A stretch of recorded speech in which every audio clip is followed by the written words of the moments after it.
بسم الله الرحمن الرحیم. حامد و مسلی ما بعد. اول خو دا به وایي چې منصور صاحب یو ډېر لوړ شخصیت و. د هغه سره د پېژندګلوۍ ډېره اړتیا نه پیدا کېده، ډېرې واسطې وکړي یا په اول ځل لیدو باندې زه چې مو ورسره ولیدل ډېر له نږدې اشنا شوم. داسې فکر مې کاوه لکه موږ د ډېر وخت سره تېر کړی او ډېر ښه باور یې درلود په سړي باندې او ډېر اعتماد یې درلود.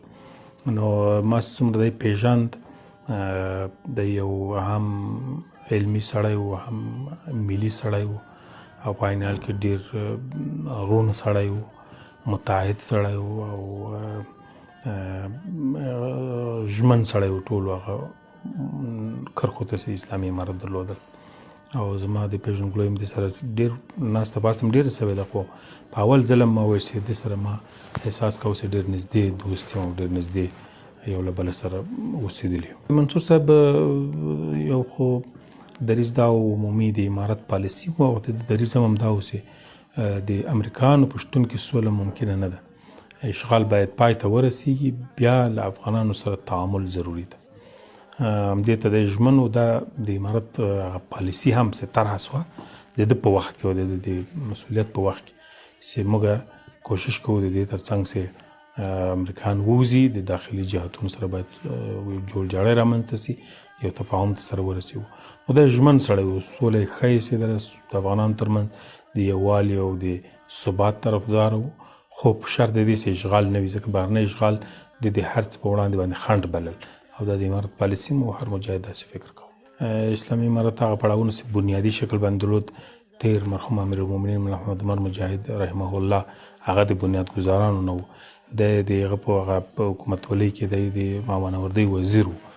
یعنې وروسته بیا چې کله اشغال وسو، دوم وار چې امارت منسجم کېده، په دې کې درې نفر ډېر کلیدي رول کې و.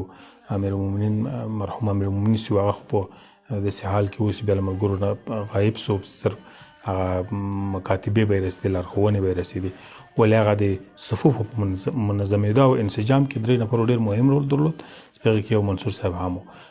شهید ملا عبیدالله اخوند ډېر مهم رول درلود، محترم ملا برادر اخوند ډېر مهم رول درلود او په درېیمه درجه کې منصور صاحب ډېر مهم رول درلود. د مجاهدینو په نظم او نسق او د صفوفو وحدت او د صفوفو منظموالي، د سیاسي فعالیت په لګنډېتوب او د ملکي ادارو په تاسیس جوړښت، تعلیم و تربیې او صحت ته به ډېره توجه او د صفوفو ترمنځ یو نظم رامنځته کېدو، خصوصا د امارت قطاعات فعالېدل، دا د منصور صاحب لاسته راوړنې وستې. هغه وخت اشغال په جریان باندې ډېر بد اثر وکړ، اشغالګر یې له وارخطایي سره مخ کړ. منصور صاحب ډېر چې ورسره کې به ناستې همیشه د خاطرو یو مجموعه وه سړي ته په ذهن کې وتله او ډېره خوږه خاطره یې هم دا ده چې هغه وخت قندوز فتح شوی په لومړي ځل باندې، بیا چې حال اوسو د فتح نهایي راپور ما ته ورسېد، ما د سره شریک چې فتح نهایي شوې ده، دا هم په جریان کې و، خو د نهایي فتح د سره شریک کړه. نو بیا ده راته وویل چې په دې مورد باندې زه تا ته یو انعام در کوم. نو هغه انعام بیا خدای شهید سو، پاته نه سو، سره لرې و موږ او دوی سره، خو هغه خبرې و هغه یو رقم ما سره چې ځان ډېر نږدې ښود، ډېر په ما خوږ ولګېد. او بل دا چې ما مطبوعاتي برخه کې کار کوم، دا یې په عین حال کې چې امیر و، مطبوعاتي اړخ ته ډېره توجه وه، ډېر پام او ډېر اهمیت یې ورکاوه. د مطبوعاتي فعالیت په هغه اهمیت باندې ډېر پوهېده. نو خوږې خاطرې یې ډېرې زیاتې دي. دا خاطره یې ما سره په ستاسې موږ ته د انعام هیله کړې وه. د منصور صاحب شهادت یو نه جبرانېدونکې ضایعه وه، هم د افغانانو دپاره هم د امارت لپاره نه جبرانېدونکې ضایعه وه او ډېر لوی دردونکې پېښه وه. اول دی هغه وخت کې یو سفر کې و، ما باور نه درلود چې کله راپور خپور چې داسې یو پېښه شوې ده، ما تحقیق وکړ، دی په سفر کې و. بیا زه ډاډه شوم کېدای شي دښمن هغه وخت ډېر کله کله غلط راپورونه خپرول د ځینو اشخاصو د شهادت په اړه باندې، خو وروسته چې بیا زه کله خبر شوم چې دی په سفر په حال کې شهید شوی ده، نو چې یقین مې شو چې رښتیا ده، واقعا یې ودردولو، ځکه دی د صف یو داسې څوک و چې هغه وخت په صف په ده باندې ولاړ و.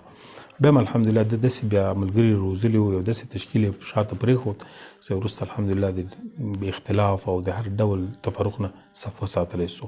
دا بیا د خوشحالۍ چې یو شهادت د هر مؤمن او مسلمان یو لوی ارمان، خصوصا د اسلامي امارت د مجاهدینو که مشر و که کشر و، شهادت یې ډېر لوړه هیله وه. د ده هم دغسې شهادت غوښته ارمان یې و، خو زموږ د خوا نه به د الله پاک یو پیرزوینه وه، موږ د ده په حق کې بولو.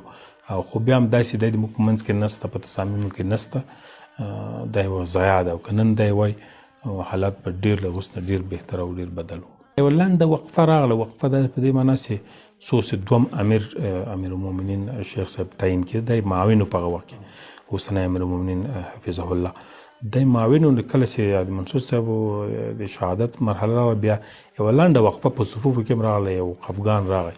خو بیا ډېر زر دوم امیر معلوم سو، بیرته بیعتونه وسول، بیرته نظم سره جوړ سو. هېڅ کوم وقفه موږ نه دی لیدلی یا کوم تزلزل موږ په صف کې بیا محسوس نه کړ. منصور صاحب رحمه الله دغه شهادت موږ اوس هم یو لویه ضایعه بولو د افغانانو دپاره.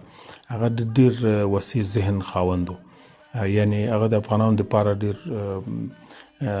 آرامش او مرفه افغانستان او د اتفاق او اتحاد یو لوی ارمانجن و. د دې دپاره یې مبارزه هم کوله چې کله اشغال پای ته ورسېږي نو بیا به سیاسي بهیر ته ډېره توجه کوي څو مخالف جهتونو سره بیا جګړې ته ضرورت پیدا نه شي. دا وخت امارت پالیسي هم دا وه. تر اخره بیا تعقیب هم سو. د اوسني امیرالمؤمنین حفظه الله هم هغه پالیسي تعقیب کړه تر هغه وخته پورې چې موږ د دوحې مذاکرات په مخ بوتلو.